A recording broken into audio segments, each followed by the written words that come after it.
Once upon a time, on a dark and stormy night, the residents of Sesame Street were all tucked in their beds, fast asleep. However, something sinister was lurking in the shadows. As the storm raged on, a strange figure began to move through the streets, silently making its way from house to house. It was tall and thin, with a face obscured by a hooded cloak. No one knew who or what it was, but everyone was afraid. As the figure crept closer and closer to each house, strange things began to happen. Doors creaked open on their own, and eerie whispers could be heard in the darkness. Toys and objects moved on their own, as if controlled by an unseen force.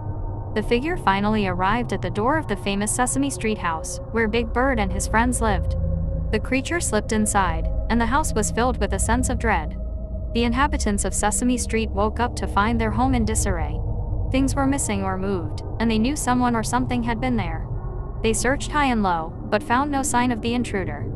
As the days passed, the creature continued to haunt Sesame Street, causing chaos and terror wherever it went.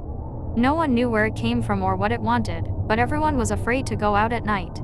Finally, one night the creature was spotted, leaving Sesame Street, disappearing into the darkness as quickly as it had appeared. The residents of Sesame Street breathed a sigh of relief, but they never forgot the terror that had descended upon their once peaceful neighborhood. And so, to this day, people still tell stories of the mysterious Sesame Street slasher, and some say that on dark and stormy nights, they can still hear its haunting whispers in the wind.